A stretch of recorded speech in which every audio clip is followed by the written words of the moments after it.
Bueno, vamos a dar comienzo al evento.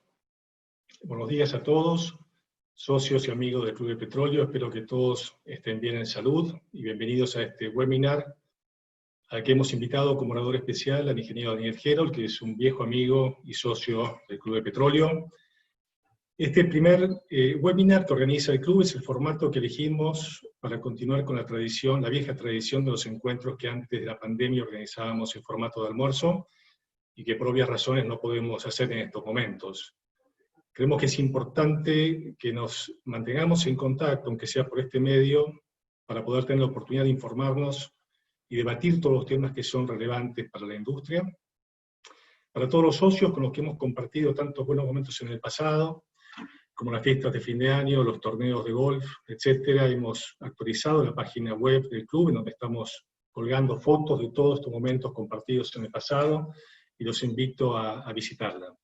Queremos pronto retomar esos eventos y volver a la normalidad.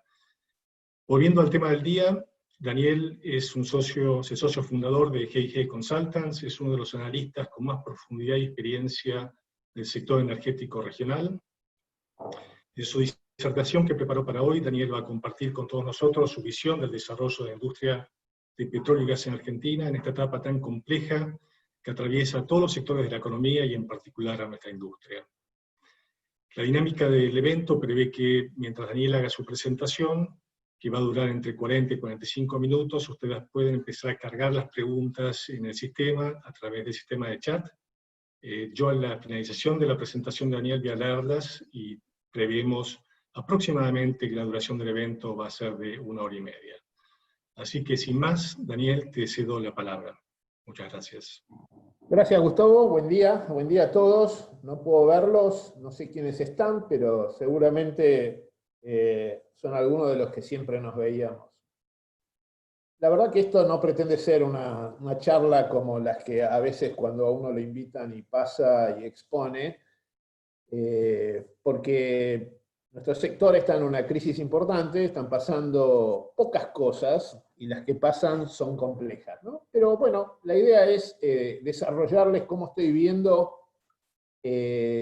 al sector y qué pienso que va a pasar económica y financieramente con este sector, que muchas veces está imbuido de un aspecto meramente técnico, donde hablamos de cuestiones operativas y nos olvidamos a veces del negocio en general, y creo que esta crisis nos puso específicamente en la necesidad de ver todo el negocio. Y los voy a ir llevando en una presentación que preparé y abierto a todas las preguntas que quieran hacer posteriormente. Yo no soy economista, pero me gusta ver qué es lo que está pasando y me gusta siempre tratar de verlo con perspectiva, ¿no? Y creo que tenemos la peor crisis económica de la historia. En 1914, según me alcanzó una serie histórica, algún expresidente del Banco Central, hubo una caída del PBI cercana al 12 y tanto por ciento. En el 2002 también cayó el PBI 11,5%. Acá estamos discutiendo si el PBI este año va a caer entre 12 y 15%. En el segundo trimestre de este año, probablemente interanual, no anualizado, el PBI ha caído entre 20 y 25%. Esto es realmente tremendo. Y la economía argentina es distinta a otras economías del mundo que tienen mucha resiliencia y quizás tengan la suerte de rebotar más fuerte.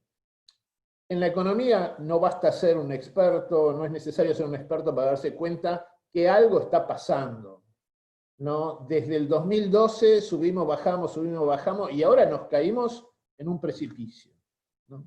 La industria, el sector industrial, que es bastante importante en la economía, ¿no? Desde hace 10 años que viene cayendo. O sea, acá están crujiendo las estructuras de la economía argentina como la hemos conocido durante muchas décadas. Acá claramente las cosas no funcionan y desde mi punto de vista, de un ignorante de la economía, pero participante en un sector importante como es el sector energético, yo creo que algo tiene que cambiar acá. Esto no funciona más desde mi punto de vista. Algo tiene que suceder. En el sector energético es notable ver cómo la restricción de movilidad, el aislamiento, el confinamiento, las disposiciones que adoptó el gobierno desde fin de marzo afectaron la demanda de productos que tienen una correlación muy, pero muy alta con la actividad económica, como la energía eléctrica. Y estamos copiando, y por debajo, en algunos de los subproductos, lo que fueron las dos crisis más grandes de nuestra época, de lo que hemos vivido nosotros en las últimas décadas. Estamos copiando lo peor de la crisis del 2001-2002, y estamos copiando lo peor de la hiperinflación del 89. Y a mí se me ocurrió hacer una normalización diciendo valor 100, 6 meses antes del epicentro de cada una de esas crisis. Y bueno, podemos ver que con la estacionalidad de los distintos meses, la demanda eléctrica está copiando el parámetro de aquellos dos crisis. En gas natural estamos por debajo de la crisis del 2001-2002, fuertemente. El invierno nos hace recuperar un poco, pero vamos a volver a caer fuerte. Es decir, tenemos un impacto bastante considerable. Y cuando lo llevamos a los combustibles, que es un poquito un eje de lo que yo voy a hablar durante esta charla, en los combustibles en gasoil, que está altamente correlacionado con la actividad económica, como pueden ver arriba a la derecha, estamos en valores que son peores a esas dos grandes crisis. ¿Sí? Todos estos puntos negros son los últimos meses, de fin del año pasado, inicio de este. O sea, estamos en un nivel de agravamiento de la crisis económica que se traduce en el gasoil, pese a que el campo funcionó casi normalmente, y pese a que algunos sectores, y el transporte de cargas, eso no fue altamente alterado. En nafta, que está vinculado con la movilidad de las personas, la crisis es brutal. No hay precedente alguno, ni cuando se hizo el aumento de 600% en los precios de los combustibles allá por el 10 de julio, creo recordar, de 1989, cuando asumió el expresidente Menem, que dispuso una regularización de precios y donde no había un alma en la calle manejándose en un auto. Yo me acuerdo, nunca me lo voy a olvidar, porque había cobrado mi primer sueldo de ingeniero, que eran como $45, y tuve que cargar $30 en el auto que le pedí prestado a mis padres para ir a Ensenada a la planta de coque que tenía que visitar. Y fui no estaba la autopista de La Plata, por la avenida Calchaquí, no había un solo auto, no había un solo camión. Bueno, estamos peor que esa época.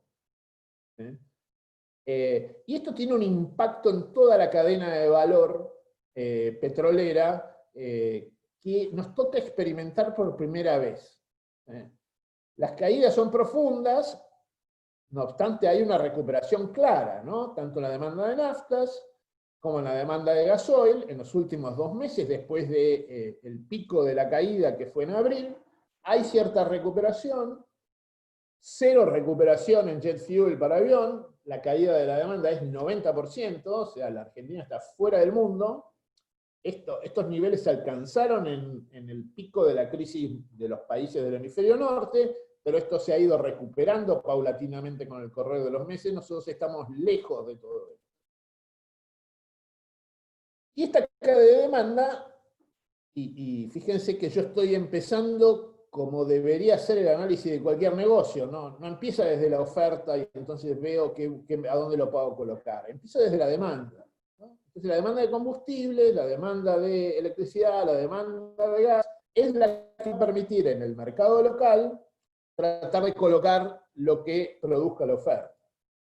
Y entonces eso nos lleva a las refinerías para la cuestión del sector petrolero propiamente dicho.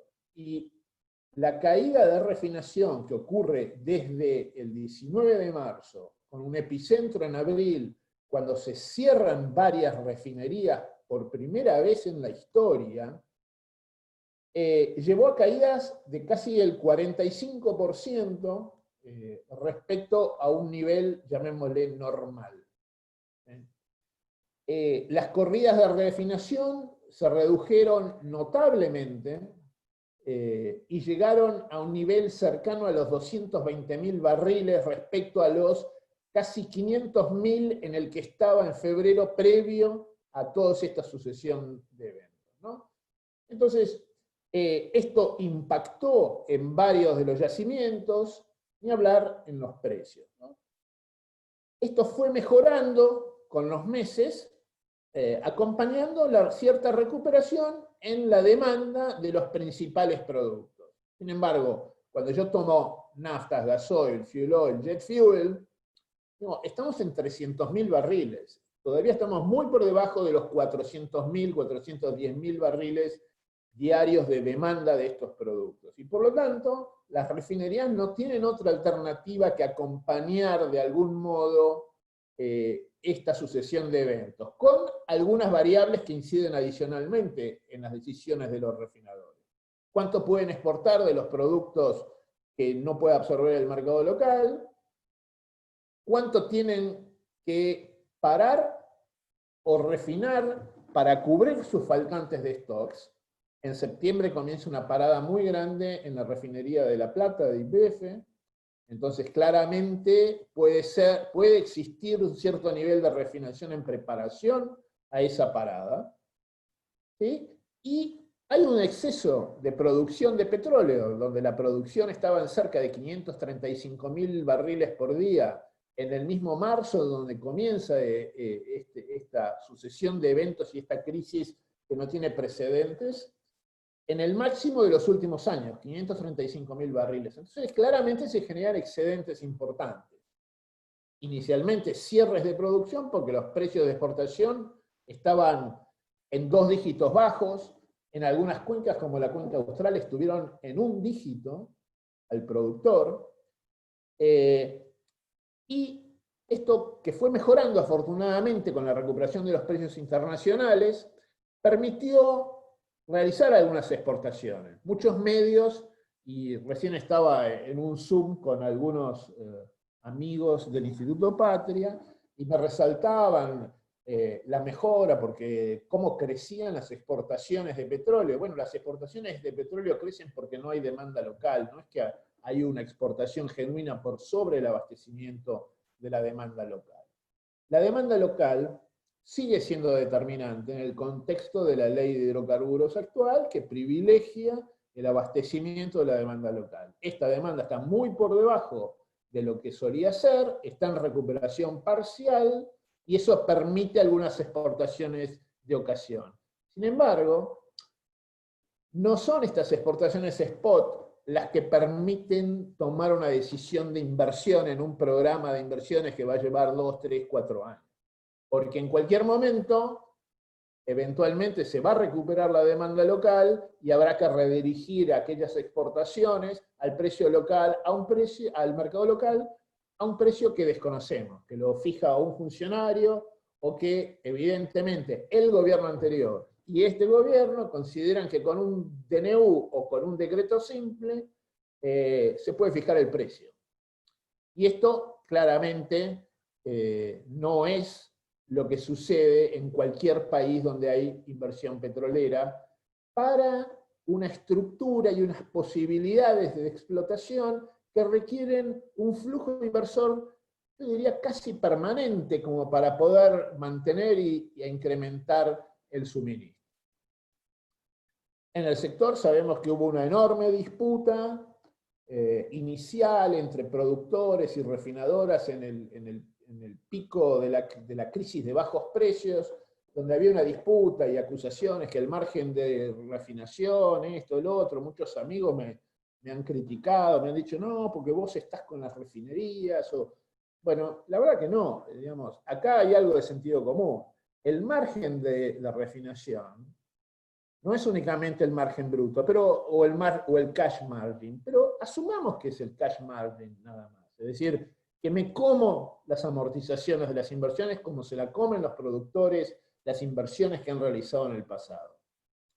Ahora, el margen se compone de la diferencia entre precios de venta y precios de compra multiplicado por los volúmenes.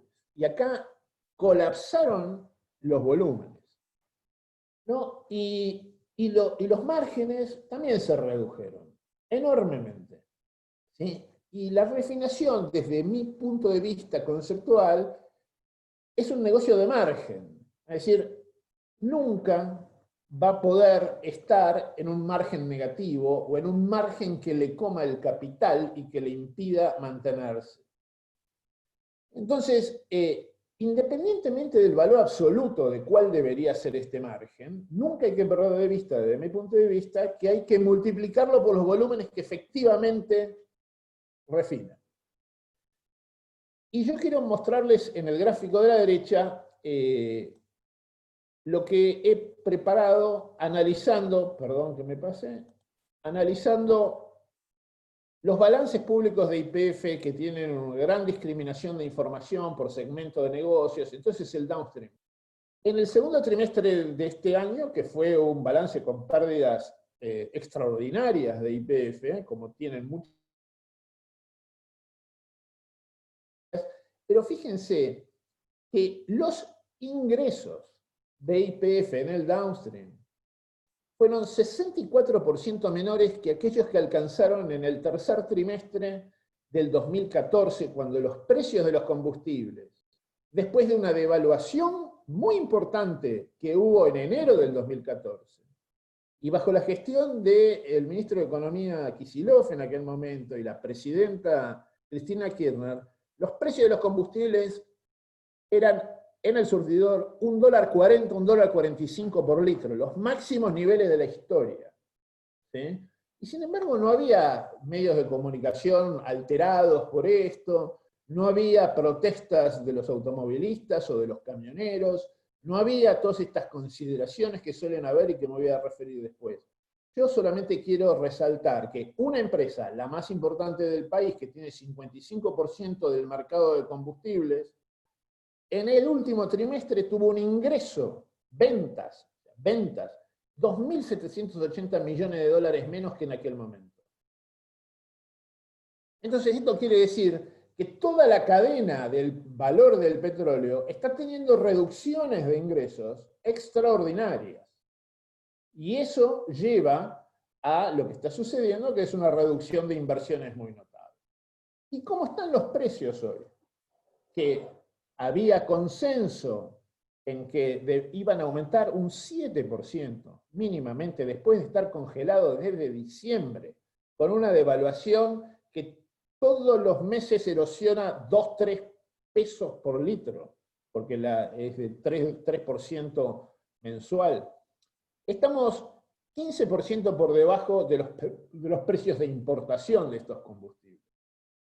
Que si en algún momento no hay la producción suficiente en el mercado local, va a haber que importar, y si los precios se mantuvieran, y en realidad hay un contexto de contango, es decir, precios futuros superiores a los actuales, va a haber que pagar a los precios que rijan, ¿cierto?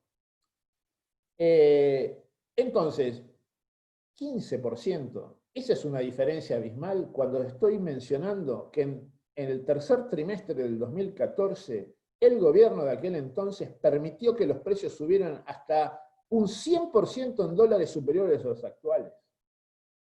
Entonces, el grado de discusión que hay en los medios, en la dirigencia argentina, en la dirigencia política, es muy pobre porque pierde de vista la objetividad.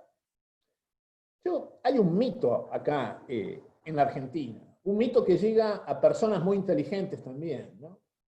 Que es que el precio de los combustibles lanza todo un proceso cuasi hiperinflacionario por cuestiones psicológicas. O sea, hay una economía psicológica en la Argentina.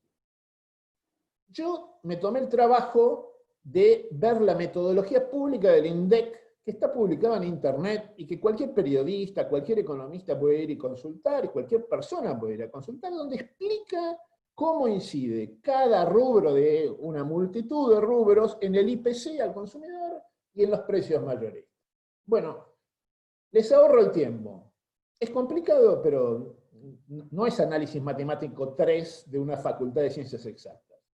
Si subiera 5% la nafta y el gasoil en un mes, por una vez el incremento en el índice de precios mayoristas sería del 0,261%.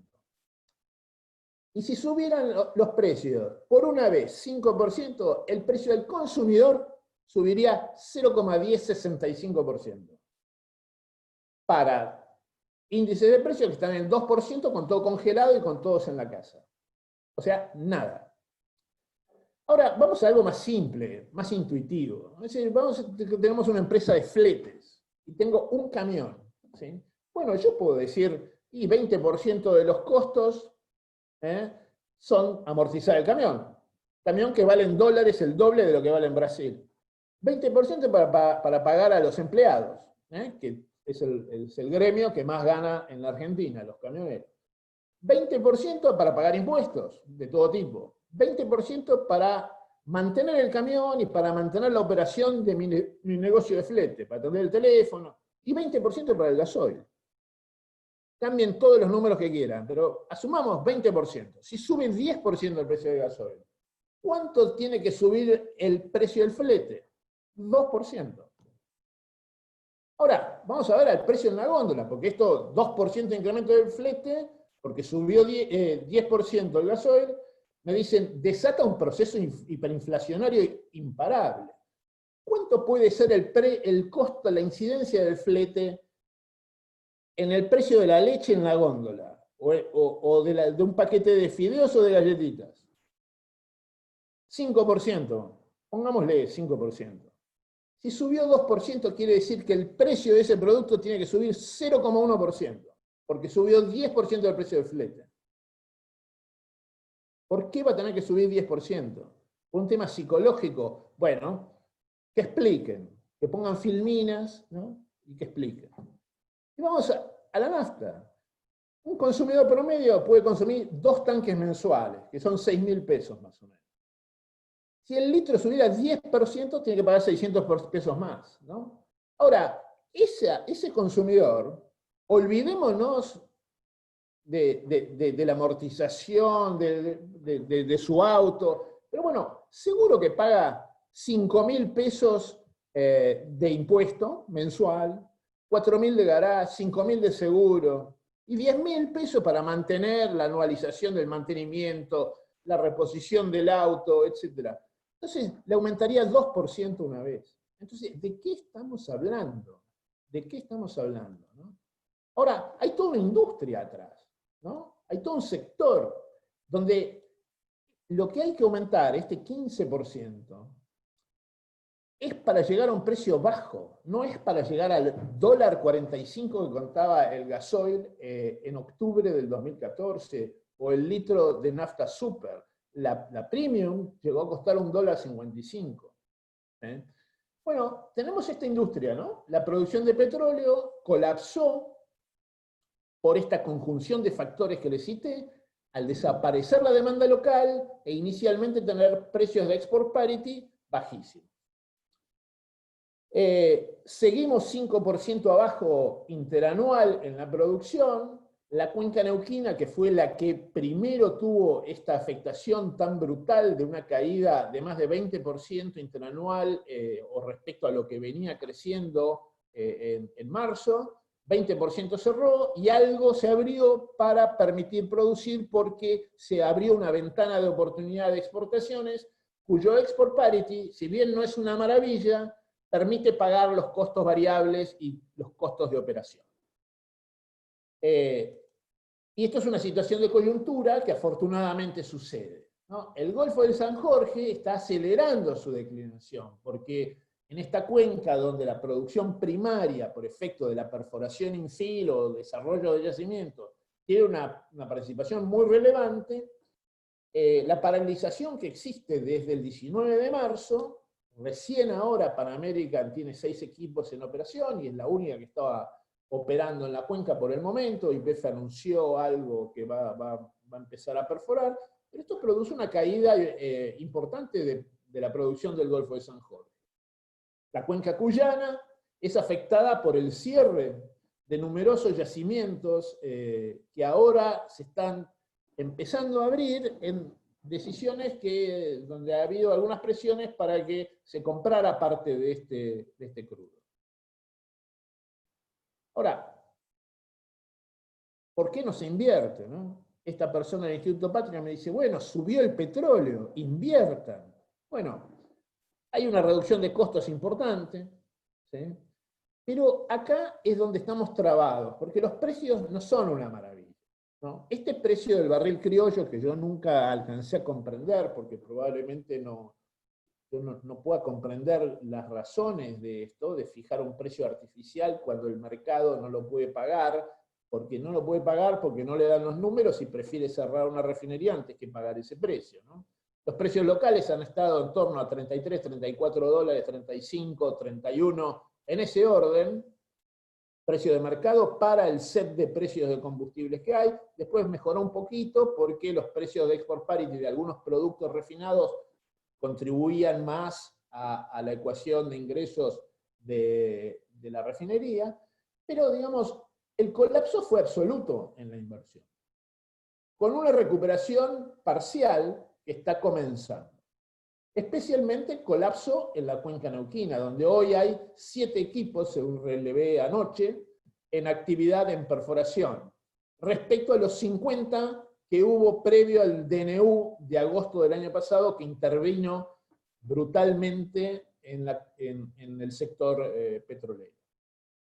Hay 7 equipos, varios de esos equipos están perforando pozos en cumplimiento de compromisos de inversión con la provincia de Neuquén. Es decir, no necesariamente son decisiones voluntarias de inversión. ¿Y por qué no hay una decisión voluntaria de inversión? Porque es muy difícil decidir una inversión que va a tardar tiempo, ni hablar si tengo que hacer un desarrollo de infraestructura, porque tengo una ventana de oportunidad spot para realizar una exportación. La ley de hidrocarburos es muy restrictiva en la Argentina y obliga a la satisfacción del mercado local, que no sería un problema si los precios locales de los combustibles y por lo tanto del petróleo estuvieran alineados con los precios de exportación. Pero eso no es así. Y no se comprende en la dirigencia política que eso es imprescindible para tener una reactivación en el sector. Esta parálisis de inversión tan brutal, donde en abril hubo 0 pozos perforados por primera vez y 0 equipos en actividad por primera vez en la historia argentina, que tiene casi 110 años, esto lleva a la destrucción del sector de servicios petroleros, que desde mi punto de vista es el principal factor de riesgo para cuando las condiciones estén para que la industria petrolera pueda reanudar su inversión. Y este no es un tema menor y no es tan fácil. En el sector de gas, los problemas comenzaron antes por razones puramente de mercado. La sobreoferta de gas natural en relación a la demanda durante la mayor parte del año llevó a que los precios bajaran. A esto contribuyó también el oligopsonio que constituyeron los distintos gobiernos, asignándole a Camesa el poder absoluto para comprar el gas para la generación termoeléctrica y la fijación e intervención que existe en el mercado de generación eléctrica. Entonces, los precios, al contratarse en forma spot de un mes nada más, creo que una visión un poco miope de buscar ventajas de corto plazo, que entiendo, el sistema está desfinanciado, entonces a Camesa le dicen conseguir precios más baratos y Camesa va y consigue precios más baratos, empujó todos los precios del gas para abajo, con precios en el promedio entre contratos a término y precios spot que han estado previo a este invierno, llegaron a los $2, con precios spot que nunca se habían visto en los últimos los últimos 10 años, no habíamos visto precios en torno a $1.50, $1.60 en Cuenca Neuquina. Y en la Cuenca Austral también existen precios bajos forzadas por estas circunstancias de contratación. La producción en gas, las caídas tienen que ver en los meses de verano con la reducción de la demanda y tuvieron un abril muy difícil y un inicio de mayo muy difícil por efecto del aislamiento y de la crisis económica. Pero cuando a fin de mayo, junio, julio, se abre toda la gran demanda de invierno, la producción está 14 millones de metros cúbicos por día abajo del año pasado. Está más del 10% por debajo. ¿Y cómo puede ser esto? Bueno, es bastante simple. Esos precios bajos, esa contratación spot sin visibilidad de mediano y largo plazo, llevó a que previo a los efectos de este crack económico que vimos y de las disposiciones de aislamiento, no se perforaban pozos de gas en Argentina. Esto llevó de máximos históricos en niveles de perforación, donde había 350 pozos por año terminados de gas, hasta el inicio del 2018, a cero. Entonces, como el gran crecimiento y recuperación de la producción de gas que se inició en el 2013 con el desarrollo de Tight Gas y se aceleró con el desarrollo de Shale Gas por la resolución 46, este gran crecimiento de producción y disponibilidad que se llegó en el invierno del 2019 tiene una velocidad de caída por la depletación natural de ese tipo de producción de Tight Gas y Shale Gas espectacular. Y eso es lo que lleva a que el gobierno, con buen criterio, esté tratando de hacer algo para que haya gas para el año que viene y que se reanude la inversión. Con dificultades, no es materia de esta exposición hablar del Plan Gas 4 que se quiere hacer, simplemente digo, bueno, ahí de algún modo van a tratar de armar esquemas para que se mantenga al menos la producción de gas disponible que hubo en este último trimestre. Yo lo que digo cuando analizo para distintos clientes la perspectiva de inversión, un escenario de cero inversión es una catástrofe absoluta. Ya desde el invierno que viene, pero también en los meses de verano del 2021-2022 van a existir faltantes. Ahora, un escenario de una inversión moderada, una inversión base, una inversión haciendo algunas cosas, tampoco alcanza para recuperar los niveles del año pasado. A lo sumo se mantendrá el nivel actual. Eso es lo que surge. Es decir, nos sirve para recuperar inversión. Creo que hacia el fin de este año va a empezar, si el programa tiene éxito en convencer a los productores de que se les va a pagar, va a empezar a haber alguna inversión y creo que obviamente eso va a traer mayor producción para el año que viene. Desde el punto de vista de los recursos y hasta de la infraestructura, para alcanzar niveles del año pasado en el invierno, habría que hacer un esfuerzo alto. Sí. Habría que tener un gran énfasis en la inversión. Y la cuenca neuquina es donde se van a dirigir principalmente las inversiones, con algún efecto también en cuenca austral para el desarrollo de Tight Gas en Santa Cruz Sur. Sin embargo, en la cuenca austral, para mantener y recuperar los niveles anteriores, va a ser necesario el desarrollo de Fénix, en cuenca marina austral offshore, que es un proyecto de más largo plazo y de una exposición financiera bastante relevante. Ahora, ¿qué pasa en el mundo? Bueno, Estados Unidos tiene una caída en la inversión que lo retrotrae, según leí, no soy experto en la materia, a niveles de inversión en perforación de la década del 40. ¿Sí? La caída ha sido espectacular. Estados Unidos tiene 240 rigs en actividad actualmente, lo cual es nada para los términos de ese país. Y eso ha llevado a que después de aquel célebre precio negativo, como le llamaron al cierre de la cotización del WTI que ocurrió en abril, los precios se recuperaron y están sostenidos en $42, con una estabilidad curiosa y llamativa. El Brent está en $45 con similar estabilidad. ¿Sí? Pero la curva de futuros marca que tiene una estructura de contango. Es decir, el mercado financiero está viendo que los precios futuros van a ser superiores a los actuales.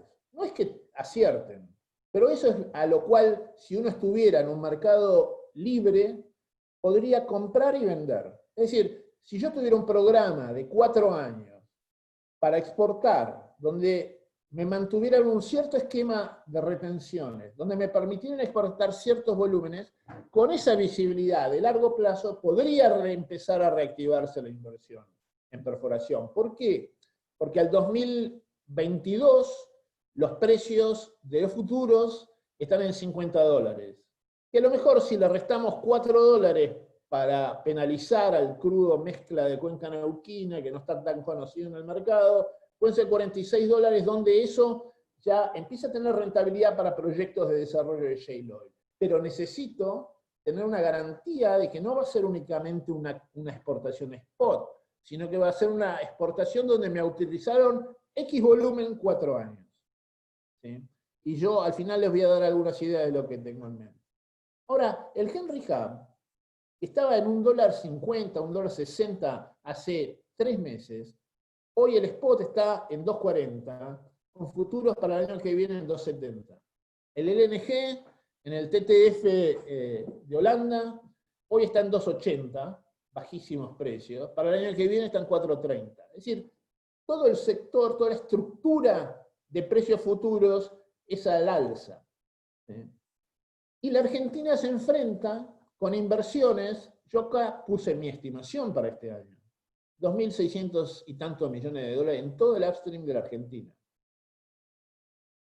Hasta el momento se perforaron y terminaron 189 pozos en el país.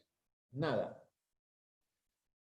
Muy inferior a lo del año pasado. A veces yo vi alguna presentación que se hizo recientemente de funcionarios que ponían que hay comprometidos 5.200 millones de dólares para este año. No hay. Hay informados por las empresas sin que esto sea un compromiso alguno. Y difícilmente se vaya a superar demasiado esta cifra que estoy mencionando. Entonces, esto augura caídas de producción, de oferta, de todo tipo hacia el futuro, ¿no es cierto? Hay varios pozos que están perforados sin conectar, algunos fracturados, YPF tiene una gran cantidad. Entonces, eso se va a ir reactivando de a poco, pero eso no quiere decir que la actividad de perforación se vaya a reactivar, a menos que haya una ventana permanente para poder exportar, y creo que eso es el tipo de cosas que hay que pensar. Yo creo que esta crisis tan importante que hay en el sector, que no es únicamente en Argentina, está en todo el mundo, para la Argentina tiene un primer factor clave. ¿Cuál va a ser la recuperación de la demanda de combustibles que lleve la recuperación de demanda de petróleo local? Porque la ley va a obligar a mandar petróleo para el mercado local. Esto ya está pasando para septiembre. Hay muchos permisos de exportación otorgados y no va a haber suministro local a los precios que están dispuestos a pagar los refinadores independientes. Entonces ya ahí tenemos el primer conflicto y que después quiero hablar un poquitito de él. El segundo factor va a ser el financiamiento. Ya desde antes de esta crisis, en Estados Unidos, el sector financiero, tanto los bancos como los inversores individuales y los tenedores de bonos, estaban restringiendo el financiamiento para el sector de shale. Y esto abre, y esto se extiende a otros sectores, ¿no? ¿Cuál va a ser el suministro futuro? Todo el mundo augura que acá no hay ningún problema, que va a sobrar el petróleo, que los precios van a desplomarse. Bueno, yo no estoy tan convencido de eso. Sin duda depende del comportamiento de la OPEP. Pero yo creo que la restricción de financiamiento hacia el sector de petróleo, por muchas razones, creo que mira y tiene un precedente muy importante en las decisiones que adoptaron, por las razones que fueron Arabia y Rusia, en el inicio de esta crisis.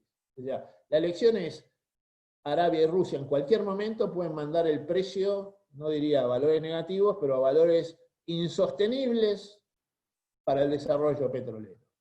Y yo creo que esto es algo que le otorga un piso de largo plazo a los precios del petróleo.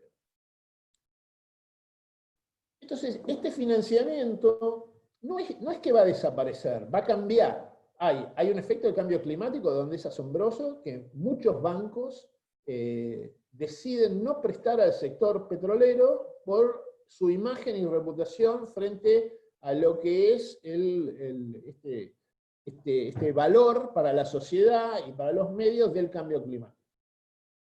Hay una prima de riesgo crediticio muy importante por la volatilidad de los precios. Es decir, mi pregunta es, quienes presten, ¿van a prestar jugándose al precio del petróleo con este precedente de Arabia y Rusia destruyendo el mercado de precios en cualquier momento? Y además, en la salida de la economía, va a haber sectores más dinámicos de la economía que el del petróleo. Entonces, me parece que se va a reducir el crédito. Eso es malo para la industria en general, para la Argentina puede ser malo para las empresas, pero es bueno porque esto le da un piso de precios hacia el futuro. Ahora, lo que estoy viendo es que hay una mayor irrupción, mayor apetito de fondos de private equity e inversores mucho más sofisticados que están dispuestos a prestar a proyectos rentables. Esto va a sofisticar un poco el financiamiento, las necesidades de las empresas para captar esos fondos, los rendimientos y los retornos requeridos por los inversores van a subir. Creo que este mito también que existe de que al que invierte en petróleo le gusta correr el riesgo de precios, cuando el precio cae 70% no le gusta a nadie. Entonces, nuestra industria, y en la Argentina en particular, está acostumbrada a operar sin cobertura de precios. Y la verdad, tiene su razón de ser. Hoy es imposible con las regulaciones del Banco Central, es absolutamente imposible. Entonces, si se pensara en algunas modificaciones con legislación incluso actual, donde se permitiera una exportación plurianual de ciertos volúmenes, y se permitiera retener el 30% de los dólares en el exterior para el repago y garantizar el repago del financiamiento más escaso que va a existir, pero que podría existir dada la productividad de algunos de los plays de la Argentina, como Vaca Muerta. Si se permitiera que con esos dólares que se retienen en el exterior se pudiera hacer una cobertura financiera, de repente podría darle confort a algún préstamo específico que exista para un desarrollo. Yo creo que la industria nuestra, en nuestro país, tiene que hacer un cambio estructural. Acá hay mucha más sofisticación en el negocio. No estoy hablando de la parte técnica y operativa, donde eso ya está.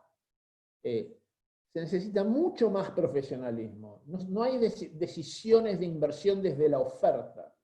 Desde que, bueno, porque Vaca Muerta tiene muchas posibilidades, entonces yo voy a exportar y voy a hacer 6 trenes de LNG porque tengo mucho gas. No, yo tengo que estructurar el negocio al revés.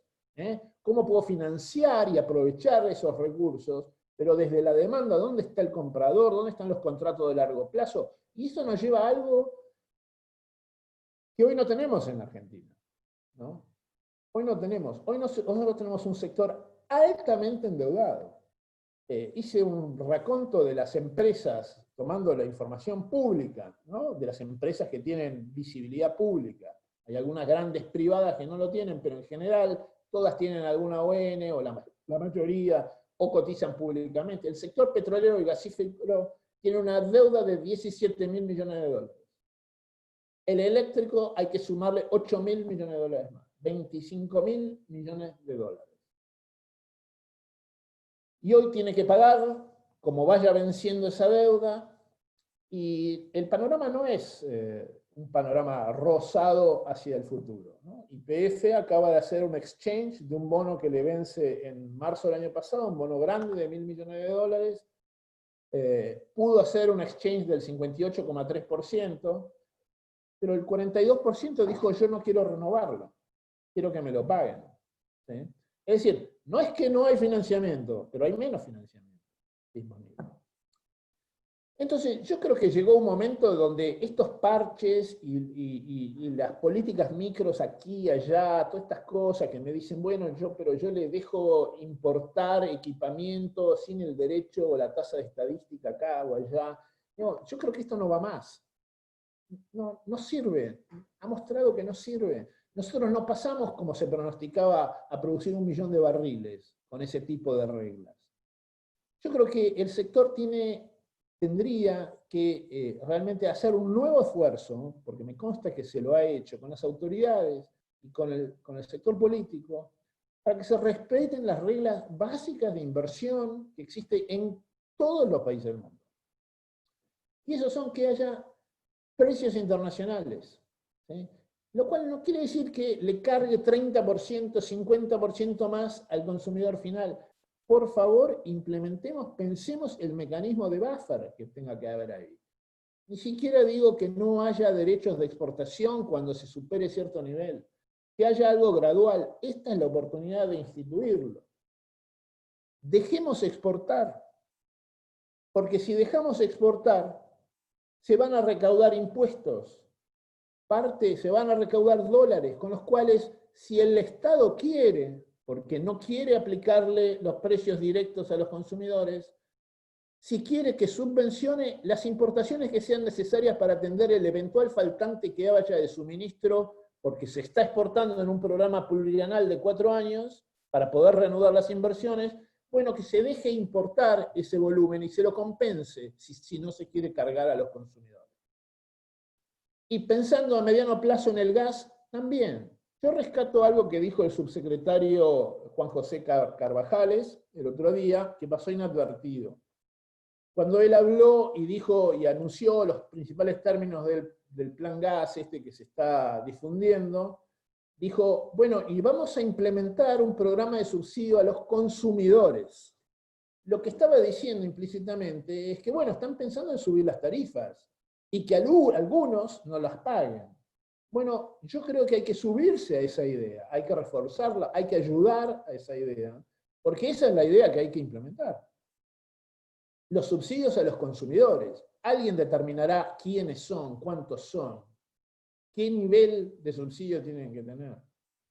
Pero el sector no va a funcionar, no va a haber inversión y no vamos a tener la producción que el país en algún momento va a necesitar cuando se reactive la economía, Dios quiera, el año que viene o el 2022, para que haya el suministro adecuado, porque está la posibilidad.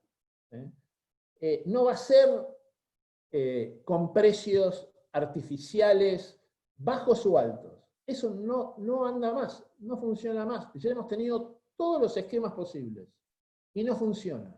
Tenemos la oportunidad de empezar la rueda desde la nada actual con otro esquema. Tenemos que pensar otra cosa, ¿sí? Tiene que haber una transformación en este sector. Si se deben 17.000 millones de dólares en el sector petrolero y gasífero, las empresas, por propia decisión, si encararan un programa con el gobierno, como se hizo a inicio de los 90, en el sentido de que YPF también se transformó y otras empresas también se transformaron y surgieron nuevas empresas, y eran locales la mayoría, y consiguieron financiamiento, con el petróleo nada más que en $18 en aquel momento, pero con un plan que tenía lógica integral, donde hacía que cada empresa se fortaleciera. Bueno, yo creo que ahí está esa posibilidad. Entonces yo creo que este es un punto, es un momento un poco de inflexión en esta industria. Es muy difícil tener diálogos con el sector político, muy difícil, muy difícil. ¿Sí? Hay siempre un atajo, ¿no? De decir, bueno, acá un subsidio más allá, hagamos esto, un plan de corto, pero me parece que, digamos, acá hay que hacer un cambio. Esto no va más, no funciona, no resultó, ¿sí? Y tiene toda la posibilidad de resultar. Y yo creo que si pudiera dejar solamente una reflexión para el diálogo, es esta. Yo creo que es el momento de una transformación, de volver back to basics, como dicen los americanos. Volver a lo básico. No son tantas cosas, no es tan complejo, no tiene tanto impacto. Cuando valga 100 el petróleo, yo no digo que haya que cobrarle $1.45 por litro a los consumidores. Se hizo eso. Ni siquiera es necesario, ¿sí? Ahora, tenemos que tener un programa normal, lógico, ¿sí? Que es factible, y que el mercado puede perfectamente absorberlo, ¿sí? Si se habla con elementos objetivos y no con mitos o con este efecto psicológico de los precios y de los combustibles. Esto no funciona. O sea, los políticos metidos en el sector energético nunca han logrado sacar al sector energético y desarrollarle la potencialidad. Con esto me abro a todas las preguntas que quieran, Gustavo. Bueno, gracias Daniel por la excelente presentación. Le recuerdo a la audiencia que en la solapa de abajo tienen preguntas y respuestas para descargar preguntas que tengan. Yo tengo, para darle tiempo a la gente, un comentario y una pregunta para hacerte, Daniel. Vos te tomaste el tiempo y siempre lo haces de analizar el impacto que tiene el aumento de nafta o gasoil en el IPC o en el índice de precio mayorista. Y Argentina tiene el track record, el lamentable track record, es uno de los pocos países en el mundo que sabe y tiene cultura inflacionaria, y la nafta lamentablemente es uno de los factores que genera lo que se llama la inflación autoconstruida, en lo cual el aumento de la nafta no pasa en función de costo al precio, sino pasa en su valor nominal, es decir, la nafta aumenta un 20% y la percepción de la gente que todo va a seguir ese mismo rumbo, con lo cual es buena la docencia que vos haces permanentemente como para que esa cultura se rompa de alguna manera. La pregunta que tengo, y un poco vos tocaste el tema de servicio, de compañías de servicio, y todos sabemos que esta crisis es coyuntural y que la demanda de petróleo va a resurgir en el mundo, ya está haciendo, también en Argentina. Y la pregunta que te hago es, esa crisis del segmento de servicio, ¿vos lo ves como un cambio de modelo de negocio de las compañías grandes? ¿O ves como una caída de oferta y una mayor aparición de compañías pequeñas de servicios, que fue lo que pasó en Estados Unidos? ¿O cómo ves esa crisis desarrollándose en ese mercado? Estás en mute. Creo que la crisis en el sector de servicios es profundísima, realmente. Acá y en el mundo, ¿no? En el mundo va a tener una reestructuración, porque eso es lo que hacen las empresas de servicio grandes. En los sectores más marginales o que requieren tarifas menores y a lo mejor no requieren tanta sofisticación en la prestación del servicio, aparecen empresas menores. Acá en Argentina creo que va a pasar lo mismo, ¿sí? Y si no pasa, las tarifas van a subir, no es que van a bajar. Yo veo esfuerzos donde se restringen los pagos, se trata de buscar descuentos en dólares extraordinarios. Hay muchas empresas internacionales, aquellas más tecnológicas, bueno, las tarifas van a subir, porque si hay menos inversión, la tarifa va a subir. Si hay un intento y si desaparecen empresas, y bueno, las tarifas van a subir. Entonces, me parece que la estrategia respecto al sector de servicios es que la industria tiene que mantener ciertas empresas de servicio, ¿sí? De algún modo. No pueden quebrar, no pueden desaparecer. Tiene que haber una adecuación. Creo que los gremios, o la mayor parte de los gremios, han tenido una respuesta muy positiva y muy realista a la situación actual. Tengamos en cuenta que los ingresos de los trabajadores han sido reducidos enormemente por las suspensiones y por el estado de crisis actual. Y sin embargo, no explotó, y creo que hay mucho temor, y creo que hay una mayor disposición a una adaptación al nuevo esquema. Y yo creo que lo fundamental para el sector de servicios es que haya un sector trabajador con flexibilidad. Creo que el modelo que existe en el sector de la construcción, con seguro de desempleo, es muy importante, es algo para estudiar, ¿sí? Los gremios deberían estudiarlo, ¿sí? Pero yo creo que van a aparecer algunas empresas. Ahora, hay algunas empresas que son demasiado importantes como para que desaparezcan y no creo que sea tan fácil reemplazarlas, ¿no? También los operadores en algún tipo de explotación que no es tan sofisticado, creo que van a tener que readaptar sus estándares. O va a ser parte de esa transformación que digo. Si una empresa está en la producción de pozos de 2.000 barriles por día iniciales, de alta productividad, alto retorno, complejo, de alta presión, no creo que tenga sentido que perfore pozos que a lo mejor arrancan en 20 barriles por día y acumulan 50.000 barriles en 5 años. Entonces, esa transformación de las empresas y de los activos que tienen es algo que debería ser parte de ese turning point, punto de inflexión que creo que tiene que haber en esta industria y que creo que ya tiene la madurez para llevarlo adelante. Gracias, Daniel. Acá tengo las preguntas de la audiencia. La primera que me llega es en relación al plan GAS 4.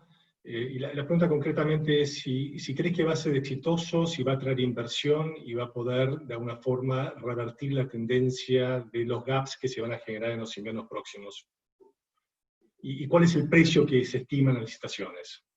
Yo creo que tiene las condiciones como para atraer inversores, principalmente los inversores locales aquí o quienes están más acostumbrados a estos esquemas de la Argentina, ¿no? Para el gas. Creo que tiene esa posibilidad. La clave es qué certeza logra transmitir el gobierno de que van a pagar. Y yo quiero resaltar que esto, como van a ser subsidios, tiene que estar en el presupuesto nacional. Y tiene que ser plurianual eso. Y esa es una discusión, y el presupuesto creo que se va a presentar el 21 de septiembre, o se tiene que presentar, y ahí comenzará la discusión. Entonces, ¿cómo salvamos esa brecha? No lo sé. Especialmente cuando el mismo Congreso que va a tratar, y no me refiero al gobierno que tiene las mejores intenciones y que le ha puesto mucha cabeza a tratar de armar un esquema exitoso, hay muchas empresas que han tenido participación, han dialogado, han aportado lo que quieren, o sea, ha hecho un esfuerzo, pero el Congreso es el mismo que está derogando el decreto 1053, por el cual se preveía el pago en 30 cuotas de las diferencias de cambio que no se permitieron en el 2018, y los entes reguladores que no participaron por problemas internos en el gobierno en el diseño de esto, están diciendo que, bueno, no sé qué precios van a aprobar en las tarifas, sin mucho criterio, todo un poquito en el aire. Entonces, esto es muy complejo. Entonces, ¿cuánto éxito va a tener? Bueno, va a tener un éxito parcial, me parece. Si el gobierno es consecuente y obtiene el dinero, no sé cómo lo obtendrá, y el Congreso lo aprueba, y somos consecuentes, entonces el decreto 1053 se cumple y se paga, como se convino, se cumple y se paga la resolución 46 en lo que quede, y se cumple y se paga este nuevo esquema. A mí no es lo que más me gusta, pero, digamos, dado como es la Argentina, bueno, deberá haber subsidios hasta que esto implementen un buen plan de subsidios a los consumidores que tienen que recibirlo. ¿Qué precio puede llegar a haber? Bueno, no sé, no va a ser inferior al costo de desarrollo de los nuevos proyectos, porque si no hay gas es porque hay que desarrollar gas, y si se desarrolla el gas tiene que ser superior al costo de desarrollo. Es una cuestión de perogrullo, pero mucha gente no lo entiende, ¿no? Porque a lo mejor hay gente que me dice, no, a mí me parece que tiene que entrar el gas asociado que vale 2,30, y entonces, y después si necesito un poquito más lo voy a hacer que cueste no sé cuánto, 3,33. Yo creo que esto va a ir a niveles que van a estar a precios de hoy más cercanos a 3,50 que otra cosa, ¿no? En el promedio. Bueno, ¿Por qué? Porque es un volumen importante, porque la declinación es muy fuerte, y entonces yo tengo que desarrollar proyectos que aún con la infraestructura actual van a necesitar en ese orden de precio. No creo que haya mucho menos que eso. Si bien hay proyectos que sí son más competitivos a precios más bajos, pero el esquema es como que congela las participaciones de market share de cada productor en lo que están actualmente, ¿no es cierto? Entonces, a lo mejor hay un super proyecto súper competitivo, bueno, pero que no se va a desarrollar, ¿no es cierto? Entonces, bueno, yo creo que van a estar en el orden de esos precios, no menores. Bien. Daniel, acá hay otra pregunta relacionada con los vaivenes de la economía, y la pregunta concretamente es, ¿por qué crees que nunca se pudo crear un fondo de compensación para poder superar fluctuaciones tanto en el precio internacional de petróleo como grandes devaluaciones? Y hay un modelo de mercado que vos lo conoces muy bien que está funcionando. Sí, bueno, porque la dirigencia política no entiende esto, pero cree que entiende. Entonces, le contaron una vez, lo llevaron a Loma Campana y entonces ya entendió. Quienes estamos hace 32 años, hay muchas cosas que no las sabemos, pero alguien tiene esa clarividencia de ir, mirar por arriba y ya entenderlo. Por supuesto que no es así, pero es porque no hay una disposición del poder político a escuchar a la gente que sabe, que no necesariamente son los funcionarios. Yo no tengo nada con que haya funcionarios políticos. Pero hay funcionarios políticos y hay funcionarios políticos. Están los que escuchan al sector, a las ideas que pueden ser constructivas, y hay quienes creen que saben. Esas son, en cualquier gobierno, creen que saben y entonces no hay un diálogo sobre una cuestión que es objetiva. Esto, 2 más 2 es 4, no es 5 ni es 3. ¿Sí? Y en esto hay reglas básicas que son como son, no son como le gustaría al funcionario. ¿Sí? Pero vos pensás, todavía discutimos, no, y el precio no puede subir, y porque el consumidor no lo puede pagar. Ahora, en el 2002, en los clubes más caros, country, más caros de zona norte, iban en combi a trabajar. ¿Por qué? Porque era muy caro ir en el auto propio. Y hoy es como un derecho humano nuevo que se ha creado, pero de ningún modo. Lo lamento, pero esto es así. Ahora, lo tiene que entender el presidente. ¿Sí? Sí. Y es así. Déjame mantenerte en el plano de la racionalidad o la irracionalidad política. Te voy a combinar dos preguntas. La primera, un poco lo mencionaste antes, ¿cuál es el grado de recepción o entendimiento que tiene la gente de Patria en estas ideas? ¿Y quién crees vos que debería liderar este cambio en el gobierno, en el sector energético? Muy buena pregunta y muy difícil. No, en el Instituto Patria entienden algunas cosas desde mi punto de vista, pero pocas, y tienen esa creatividad que creen que saben, ¿no?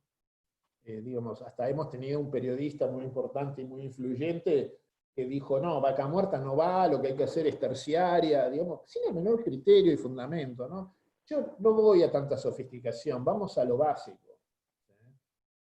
Ahora, hay gente que tiene mucha influencia y mucho diálogo, distintas personas con el Instituto Patria. Yo creo que lo que valdría la pena es que la industria pueda elaborar algo mínimo, básico, claro, simple, poniéndose de pie y madurando. Es decir, yo no quiero más subsidios, quiero estas reglas.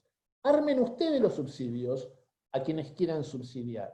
Y ese combo es el que hay que presentar. ¿Quién debiera promover ese cambio? Yo creo que es el presidente. Y hay que mostrarle qué es lo posible. ¿Sí? ¿Qué es lo posible? Yo escuché por ahí el otro día, me dijeron, no, porque tal empresa habló y dijo que podían invertir 3.000 millones de dólares en no sé cuántos años, y qué sé yo, y les pareció poco. Bueno, yo no sé en qué país viven, ¿no? Porque la verdad, esta situación es muy compleja. Pero hay que romperla. Yo creo que hay gente inteligente en el gobierno. Y yo creo que es el presidente el que tiene que entender. Yo he tenido mucho diálogo con dos personas de esta alianza, con una más que con la otra, que entienden esto en privado.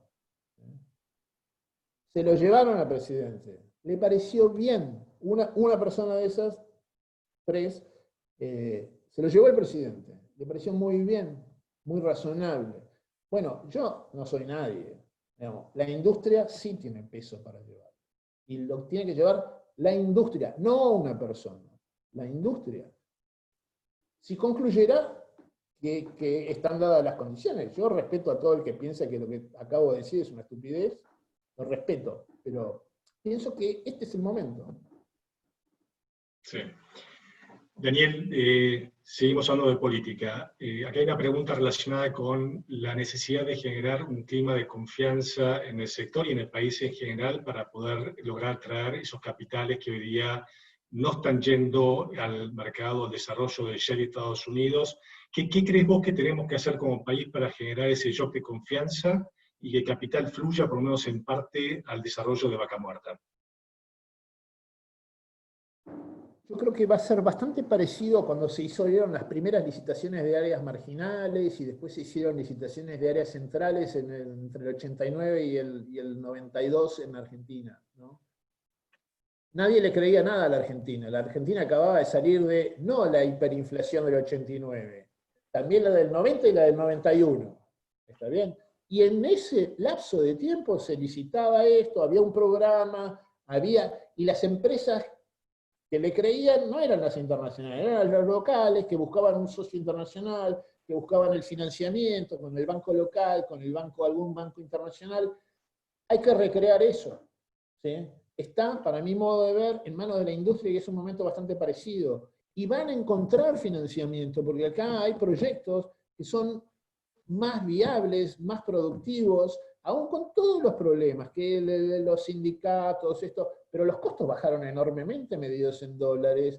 Si pudiéramos conectar 3 o 4 cosas básicas, que no son hacer una nueva ley de hidrocarburos, no, 3 o 4 cosas básicas, subir a los gobernadores que no pueden cambiar las cosas permanentemente. Ahora hay una provincia que quiere cobrar para dar una sench, digamos, cambiar y, digamos, no puede ser, hay que respetar 4 cosas básicas, le va a convenir a todos. Porque hoy, como dicen mis hijos, estamos en el horno. Tenemos 11 equipos de perforación en actividad. No sirve para nada eso. Nos vamos al tacho. Toda la industria energética debe 25.000 millones de dólares. ¿Está bien? Es una barbaridad. ¿Sí? Y ahí estamos. Ahora, tenemos la productividad. Yo conozco muchos fondos de inversión que con ciertas condiciones y ciertos retornos, que son más altos que los usuales, pero están dispuestos a asociarse con tal o cual empresa en tal proyecto. Todo el mundo nos tiene miedo, ¿no es cierto? Pero entonces hay que encontrar la forma de hacerlo. Si nosotros tuviéramos una gran reestructuración de activos de las empresas que vendan los yacimientos que les son marginales o activos que no son de su core, y entonces siempre va a haber interés en un país petrolero, en el sentido de que tiene una larga historia y tiene mucho yacimiento y tiene mucho tipo de variedad de recursos, en petróleo y en gas, siempre va a haber interés en un país de esta dimensión. Es un país, nosotros no somos Botswana, es un país mediano, 45 millones de personas, muy complicado. Necesita una reconstrucción el país que tiene que ser distinta. No va con un parche, tiene que ser con algo ambicioso. Y tenemos la posibilidad, y no les quiero hablar ni de 6 trenes de licuefacción de gas, ni de 1 millón de barriles, ni nada por el estilo. Estoy hablando de tratar de salvar esta industria, que es factible, fue factible en distintas oportunidades, con gobiernos que aparecían como impensables de que pudieran hacer algo así. Bueno, hoy quizás no están en el radar del gobierno, pero ¿qué obsta que la industria en su madurez, en su conocimiento, en la experiencia de todo lo que ha pasado, lo pueda llevar adelante? Yo pienso que ese es el intento que hay que hacer. ¿Hay alguna pregunta respecto al plan Gas 4? ¿Cómo ves el impacto en los segmentos que no están incluidos, industria y GNC?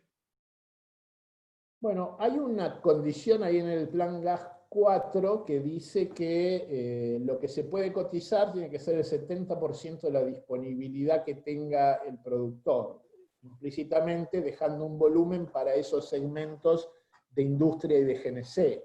Y si esto es así, como en el verano, y como además hay un juego muy grande de 25 puntos entre deliver or pay y take or pay de un productor frente a estos contratos, creo que fuera del invierno los precios se van a desplomar. Porque va a haber una competencia muy importante que no va a ser de ningún modo absorbible por la exportación así spot a la cual estamos condenados. Distinto sería si nos dejaran exportar todo el año, ¿no? Para ganar más mercados y para tener certeza, que es parte de lo que menciono. Si a mí me dejan exportar todo el año a Chile, voy a conseguir más volumen que el que si me dejan X meses. ¿Sí? Y con toda esa plata, que una parte le va al socio privilegiado de esta industria, que es el Estado, pero una parte de esa plata podrá subvencionar el extra costo eventual que exista de importar en el invierno. No, yo creo que la industria está para dar ese salto de madurez. Daniel, también en plan 4 hay una pregunta respecto al fondo fiduciario. ¿Quién crees que lo va a garantizar el pago? Bueno, ¿O cómo lo van a instrumentar? darán bonos, ¿no? Por lo que valga el bono de la Argentina, ¿no es cierto? Van a dar bonos. ¿Sí? Están hablando de 500 millones, que es lo que estiman que es cierto número de meses de la venta a las distribuidoras de gas. No veo otra forma en que lo puedan hacer, ¿no es cierto? Y eso es, ¿por qué? Porque lo que vaya a Camesa goza de un buen análisis de riesgo crediticio de parte de los productores de gas y de los inversores, ¿no? Digamos, se han hecho contratos a 20 años en dólares de 8.000 megawatts eléctricos, ¿no? Y los productores le venden a Camesa su gas, Camesa se retrasa, pero Camesa debe ser el mejor rating crediticio de la República Argentina porque jamás incumplió o dejó de pagar sus compromisos. Se demoró, a veces reconoció intereses, otras veces no, ahora los reconoce, digamos, yo creo que hay bastante seriedad dentro de Camesa y el Estado le transfiere fondos. La pregunta es, ¿y por qué el Congreso entonces se mete con la transferencia de fondos del decreto 1053? ¿No? ¿Para qué? Y para causar un daño, algunos se meten y creen que eso es bueno. Bueno, quizás no saben las consecuencias que tiene ese tipo de estrategias políticas. Lamentablemente la energía se politizó. Cuando es una cuestión de análisis objetivo de gente profesional, pero se politizó siempre acá, y sobre todo el tema petrolero es un tema politizado, cuando en realidad no encuentro una acción política en la industria petrolera que haya sido beneficiosa, en intervención directa. Fue beneficiosa cuando se retiró y dejó que los que sabían y los que podían trataran de invertir y de ganar dinero, y eso anduvo bien. Sí, un esquema de pago con bonos obviamente discrimina o deja afuera de este sistema a las pequeñas empresas que requieren de liquidez para poder financiar las inversiones, ¿no? Bueno, yo creo que ahí hay que hacer algún esquema ad hoc especial. Yo creo que si acá hubiera un plan del gobierno, yo qué me imagino, si YPF y algunos otros venden yacimientos marginales, activos que no son core para su estrategia, y puede haber bancos oficiales, el Banco Nación, que de repente sea un underwriter de obligaciones negociables que le preste a las empresas que se animen a comprar ese tipo de activos, no para que le preste todo, ¿sí? Pero que sea una especie de underwriter donde compre una parte.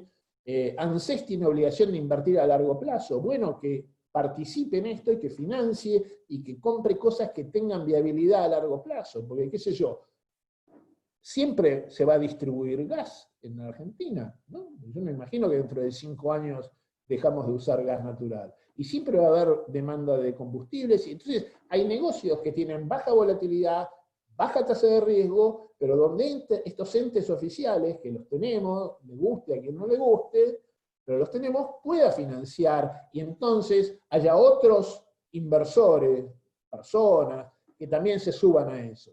Entonces, si hay un marco de credibilidad, es posible hacer eso. ¿Sí? Y después se sumará financistas de afuera también, porque hay un sector, al menos uno, donde hay algo lógico. Ni siquiera revolucionario, no estoy diciendo liberen todo el mercado, no estoy diciendo eso.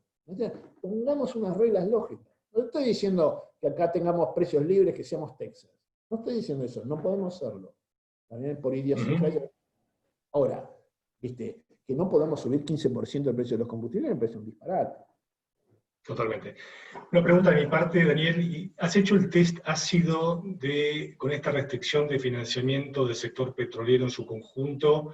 ¿Cuánto flujo de fondos genera la industria en Argentina y eso transformado en inversión? ¿Qué impacto tiene en la producción de gas? ¿Cómo lo estás viendo eso?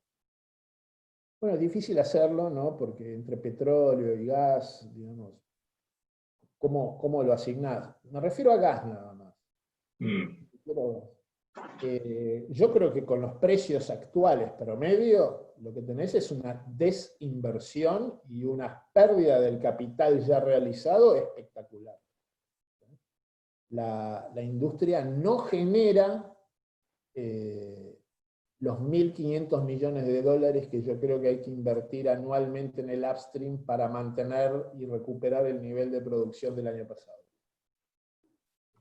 Y en petróleo tampoco genera los 6.000 millones que necesitas para mantener los niveles de producción que había llegado a lograr en marzo del año pasado. Hoy estás en la mitad, con lo cual las pérdidas son descomunales. O va a haber una cadena de defaults, que, bueno, me resulta inimaginable, ¿no? Porque si eso hubiera en forma sistémica, sería el fin de esta industria, ¿no? Y yo creo que eso es evitable, ¿no? Ahora, si vemos los números, ¿no? Los combustibles valen 70 centavos de dólar el litro. Nunca valieron más barato, solamente en periodos hiperinflacionarios. Ahora, cuando hubo una hiperinflación en Argentina, les reitero mi anécdota del principio, Menem subió 600% el precio de los combustibles. Tenían poder político, qué sé yo, no sé, tuvo suerte, no sé. Pero, ¿cómo puede ser que no podamos acompañar precios que son históricamente bajos en el mundo del petróleo? Este es el momento. Ahora, no hacer nada, esa no es una opción. Los gobernantes tienen que entender que no es una opción. Ahora, tampoco es bueno que la industria diga que vamos a exportar volúmenes extraordinarios, la segunda pampa húmeda, qué sé yo. Eso no sucedió, no sucede. Vamos con cosas que son factibles. Y que, dado el actual estado de la economía argentina, serían fantásticas. Fantásticas. Sin pedir nada, prácticamente. Déjame cerrar las preguntas y respuestas con una pregunta de la audiencia que es un poco provocadora. Vos mencionaste que el interlocutor con el gobierno debería ser la industria, no personas individuales, a lo cual adhiero. La industria históricamente nunca logró ser representada en su conjunto y siempre primaron las discusiones del uno a uno. ¿Cómo rompemos ese paradigma?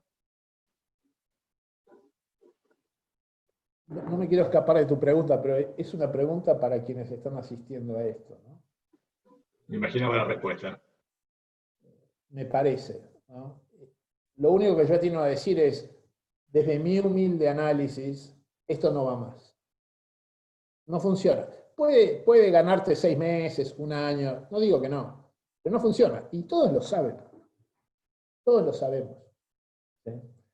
Entonces, decís, bueno, no sé, charlen, hay accionistas, hay gerentes importantes de la industria, charlen, no sé, discutan esto, critiquen lo que dije, no sé, a lo mejor sale algo piola, me parece.